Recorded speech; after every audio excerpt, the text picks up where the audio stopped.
Hello, everyone. Hi. So, how y'all doing today? So, the rejection letters are starting to come in, girl, from jobs I applied for a while ago. I'm getting more and more every day. And honestly, I'm not too upset because a lot of those jobs I didn't want, a lot of times it'll be like, I need to apply for a job. There'll be some pressure. I'll get a call from some lady. There, I'm navigating this space of like, the impact that I want to have is the same. The way that I want to have it might be different. Also, the lifestyle that I want now is different. It's a lot more remote. And I guess for me, one of the things, maybe it's all the Taurus in my chart or all the fixed energy in my chart. Maybe it's just me. But sometimes I can have a thing of like, if something isn't going to last for a while, I don't want to do it. And some of the jobs that I used to want to do, it's like I don't know if I necessarily see myself doing it long term. But instead of it being like, oh well, I can just go and get the experience and then I can do something else, I'm like, oh, but like I don't want to do that long term. And I don't know, just in general, in every aspect of my life, I'm ready to begin investing in something that will like be here 5 years from now. And maybe it will, maybe it won't, but at least I want to feel like it has the opportunity to make sense. Also, my resume was effed up. I looked at my resume one day. I was like, oh my gosh, I didn't know I had a resume. I'm up there sending this resume to people. Everything was left aligned, except for in my notable experiences, it was center aligned. So it was like left, left, left, center. And then at the bottom, I used the table to insert some skills or whatever. But I forgot to hide the borders. So it's like this random middle aligned thing, this random box at the bottom of my resume. I'm like, but I had to redo it. I woke up to one yesterday and one today. And I was like, okay. But, or a few days ago, because that's when I was like, well, what do I really want? And for me, I guess it just symbolizes some loose energy that I have in unclear, not unclear. It's like it's loose energy out there and stuff that I don't necessarily want to participate in. But that, I'm like, well, you just throw it everywhere and then something will stick. But also that goes to the need for me to to either establish clearer intentions or to be clear on what my intentions are. Right. So, like, my intentions when I first got into the cards and when I first started this, it was to highlight and illuminate the things that I didn't see that were keeping me from going or being whatever I wanted to go or be. Right. Things that I didn't even know that I had to heal because I was so not focused on anything. But now my intentions, it's shifting more towards growing into or becoming more of like what's next. And so in that way, I guess I was just thinking about this before because I've randomly had a few, maybe not randomly, but I've had a few people ask recently if like I could pull cards. It's like for where my intentions are now, I wouldn't necessarily feel comfortable reading for just like anybody. Um, Especially since like with where my intentions are now, it seems that things can be quite personal to the person. And so in my opinion, it's like it requires a certain amount of knowledge of oneself and a certain amount of development within oneself because when I'm pulling cards in this space, there are things that I literally can't see it. I can like feel into it or feel around it. I can maybe use some context from other things in the curriculum, Like if we've built upon like multiple sort of spreads, if we've gone through it, then I can pull from that. But even in the beginning, it's like I don't see what this is. I can't. And then recently I did another one and I was like, this card is like giving me mean side eye right now. Like this isn't for me, this is for you. So whatever it is for you, it's for you.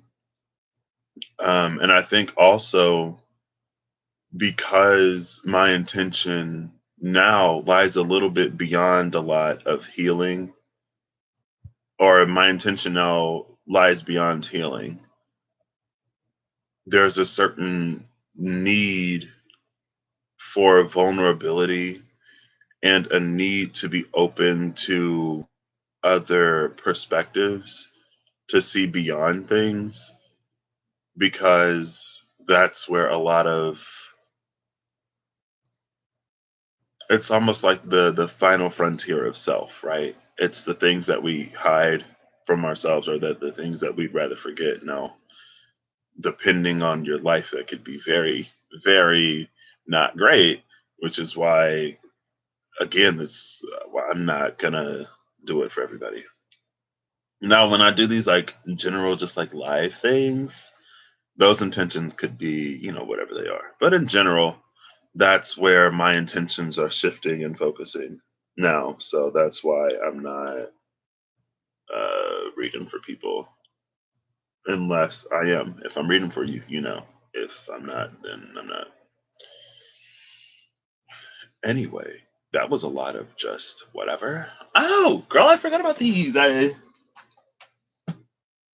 These videos are going to be a little longer because I'm timestamping as I go.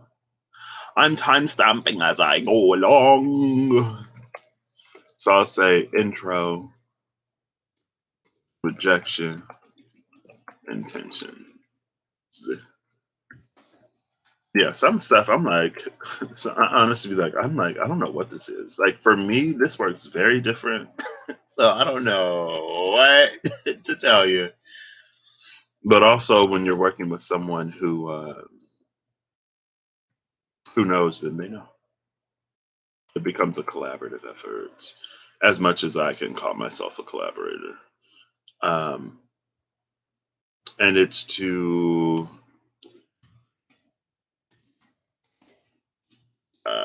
I'm probably gonna have to change that one. Yeah, I am.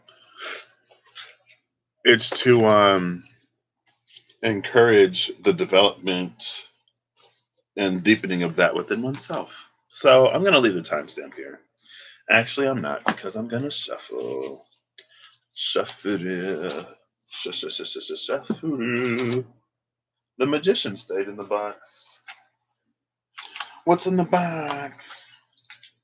Put my glasses on, even though I don't need them for this. So yeah, I feel like ooh, justice with the nine of wands at the bottom. I feel like a lot of times I don't think I have intentions, but I do. I just don't. Ooh, Ace of Pentacles with that justice. Okay. A whole new world that you deserve. A new fantastic point of view. Two more. Ooh, ooh, ooh, ooh. Last one. Well, one more. This is the last one. Okay. So, doop doop doop doop. Ooh. Letters from absent friends extinguish fear, unite division, and draw distance near. That's from Aaron Hill, an English dramatist, born 1685. So here we have an Englishman who was born before the adoption of the Gregorian calendar. So he knows a thing or two about Annunciation Day. Letters from absent friends extinguish fear, unite division, and draw distance near. I love that unite division, drawing distance near. It's bridging gaps, closing distances between hearts, extinguishing fear. Who is this? It's face down. It made a noise, but it didn't come out or flip over. I need one that's louder than that, though, please. So, what is this today? I don't know, but I'm loving this energy. Ba-da-ba-ba-ba. And it's like before you can really be united with someone else, you have to be united with themselves, right? And I think that kind of goes back to the second heart yesterday, because Mimi was talking about, like, when you stand face to face with someone else, their heart is on the other side, but their heart within you, are reflected within you, would be your capacity to love them, and your heart within yourself is your capacity to love you. So it's back to that love for self, love for others, that need to both be sort of healthy, bolstered, and strong. I don't know. I kind of want to run through the zodiacs in the Angelarium. I don't know if I'll do that live after this or if I'll just record it and upload it.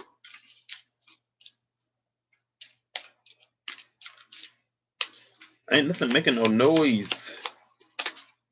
Oh, well. Oh, well. Extinguishing fear. So the Nine of Swords, the Nine of Cups, and the Four of Wands.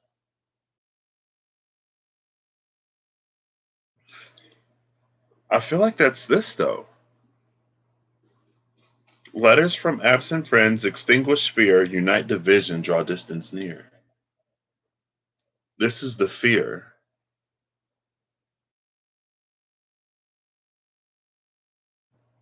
I feel like there's a little bit of an energy here. It's almost feeling like going back to like healing and stuff like that. It almost feels like realizations of self and how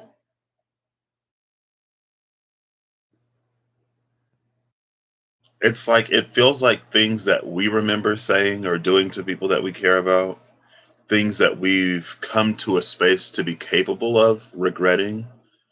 And being capable of regret, it's just that, like, when I was in that place, I couldn't even see how hurt I was and how I was lashing out or projecting that pain onto other people. But now I can, and it's like, as someone that I care about, I'm maybe not ashamed. I wish like I wouldn't have done this to somebody that I care about. But then it's like that letter extinguishes, like, I feel like it's an acknowledgement of like, you were who you were, I was who I was, and we are both now different. And I feel like that's what extinguishes the fear and unites the division and draw distances near. It feels like it's a very like anxiety sort of division. It feels like when like it's just like if like your self-worth is a little low, then when you're in certain spaces, it's something internal to you that causes you to create division.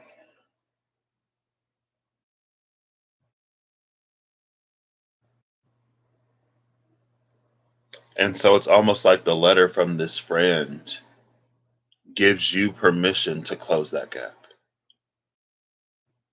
Or that's how you feel.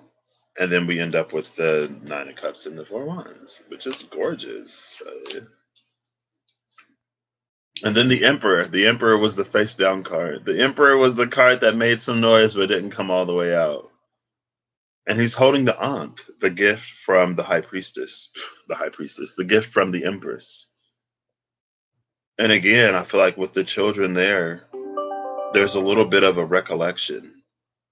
Like, ooh, when I was young and immature, girl, I can't believe I used to push you down and beat you up. Not beat you up, but like, I can't believe I used to push you down and like bully you. And then, like, whenever older people see younger people and they see something like that, they'll be like, oh, he likes her or she likes him. But it's like, well, if you like me, why can't you act like it? Like, why you gotta be mean? Hello? But I think that's what this Nine of Swords is. It's an inability. It's what arises when we don't properly act on our emotions, or when there's a disturbance between how we feel, what we say, and what we do. I love this energy just for the for the state of the world. Letters from absent friends extinguish fear, unite division, and draw distance near. This is also a little shout out to the sixth day or the sixth entry in the Amelie spread, The Lost Lover, because she got letters. She has letters. That's what she kept. She kept letters. Bottom of the deck is the Eight of Wands. That's like the truth will set you free type of energy.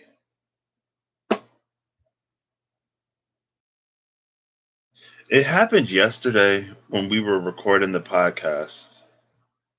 Maybe it was after, or maybe it was before. But like that, can you feel the brand new day from the Wiz? Was that after they beat Eveline? Like that's what's like between like all of this energy and this Eight of Wands, look, Seven of Wands, Eight of Wands, Six of Pentacles, what? Queen of Pentacles. There she is. We've been seeing the King of Pentacles all day. Every time I use this deck, I've been seeing the King of Pentacles. I'm like, where that Queen is? But the Seven of Wands for me is the card of minor strength. It's not pre-strength or major strength. The Knight of Wands is pre-strength. It's minor strength that leads to lots of movement, communication, and an energy of alignment. Right. Because, like I said, where the Nine of Swords can come from our feelings, thoughts, and actions not being aligned, the Six of Pentacles would be them all being aligned. And of course, because, we got this Emperor. This card is looking so rough. These cards are looking beat up. They survived water, though, so. And it's like a little bit of strength is really going to open some huge doors. But I think in this Seven of Wands card, it's also a card of perspective because he's looking down at this, almost like looking back on your past achievements. And it's like looking back on your past achievements, but from a space of like who I am now, I can do all of that easily. Like it was a struggle, it was a challenge then, but because I've overcome that, it's so much easier now. And then it's almost like looking at this as another one that will eventually be overcome.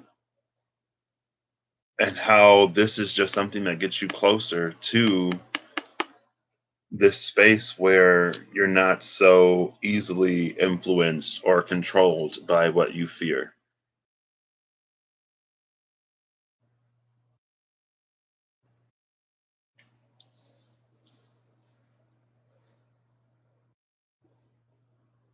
I've never noticed the moon here.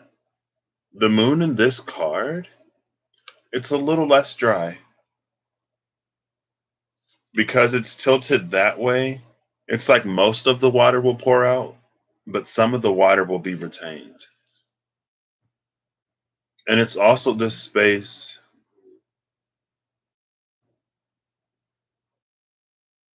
It's like there's this hidden 10th sword. I don't know if you can see it. I've never seen it before. But it's like there's this hidden 10th sword behind there, like crossing the moon. And it's like your intuition is being locked out by all of these overthinking, fears, worries, anxieties. But the Ace of Swords is back there. The power to gain clarity is back there. And this moon that is still, it's somewhat wet. It can somewhat maintain at least a little bit of water because of what you've already done with that Seven of Wands. And so I guess in the fool's journey of becoming the high priestess, it's turning a dry moon into a wet moon, being more and more and more capable of holding more and more water through trusting your intuition more and more. It's like spirit, your intuition is trying to get you that ace, but that sword will not be able to pass through these nine that bar the window. There's no way for that sword to come in. I mean, there's two nines here, though. Is this a 22? 9, 9, and 4? 18 plus 4. Yeah, that's a 22. This is a 22. 22 is a 4. The Emperor is the 4. This is all this is. It leads to that Emperor energy. But with this, I'm not quite sure what the 22 is. In tarot, it lies beyond the world. And so this sort of is that brand new day. This is a new world, a new experience of reality. It's an experience that exists outside of previous cycles. 22 could also be the Fool.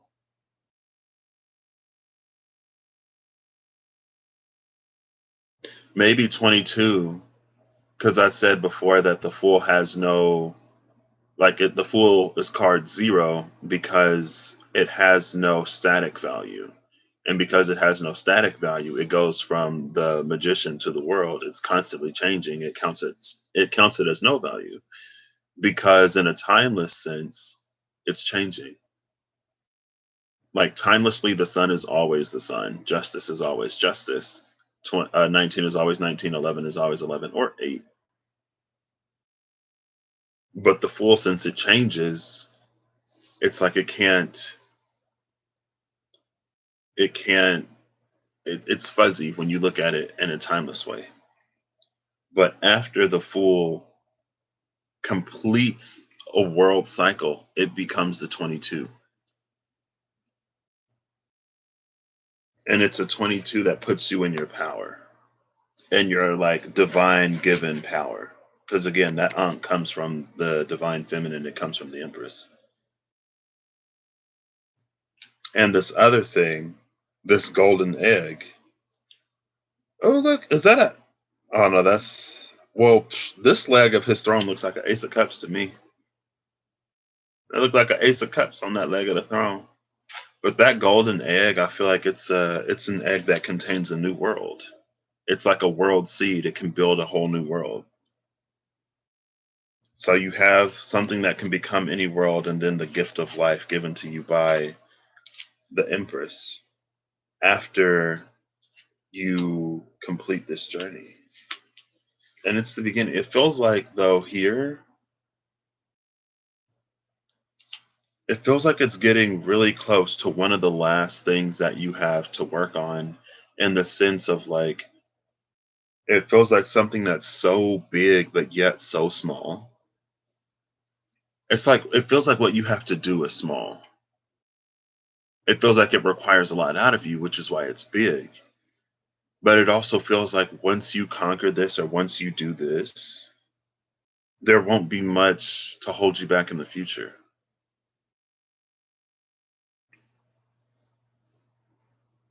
And I don't even know what this is. Letters from absent friends could also be old dreams that you used to have, old passions, old things that you used to enjoy that maybe you don't indulge in for whatever reason now. And maybe getting back into that, getting back into what fulfills you, what did Risha say? Like do something that lights you up. When you get back into those things, then that's when the division is united within you and the gaps are closed within you and you start to really get closer to the truer essence of who you are. And once you're there, girl, you're probably pretty unstoppable.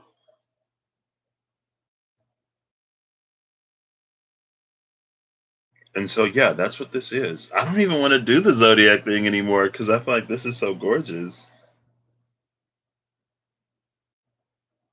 But I will. I will. That's different.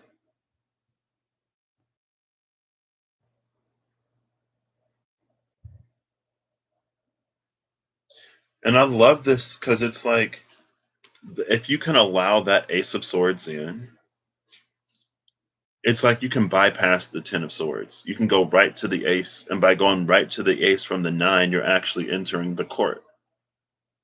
Like, that's your ticket to enter the court of swords. The page, knight, king, queen, supreme ruler of swords, I don't know, by letting in your intuition. And that's the thing about swords. It's like, from a very 3D perspective, you would think that the intuition would directly conflict with the swords, with the court of swords. Like, you would think that the king or the queen of swords wouldn't listen to their intuition because the intuition isn't necessarily based upon fact. But the king and queen of swords, they're experienced enough to know that their intuition is valuable, and it's extremely valid, and that it should be listened to, and that it would be unwise to not. So it's still, in some ways, maybe it's not born within their domain. Maybe it's born in the suit of cups, but it is a very much so honored guest in the court of swords. Like, even the wisest of kings would still seek out prophets and prophetesses and oracles back in the day. So that's what I got here. It's almost half an hour, but it's shorter. I hope you have a good whatever. Whenever you see this, I hope you're acting in alignment to make all that you wish to experience your reality. I hope that you find whatever you need within you to do whatever this is, because this is gorgeous.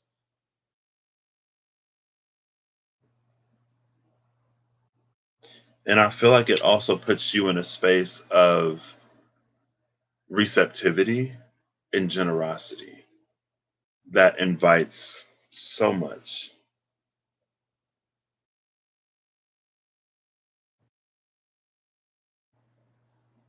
And there's some like heavy heart, some crown, and a little bit of sacral that he's wearing, like with all the green and the fur trimming, and then the white sleeve, and then the orange right there.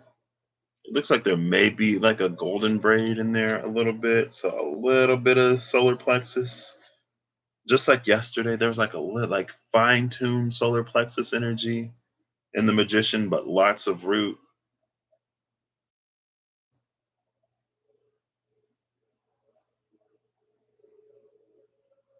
Yeah, I love this.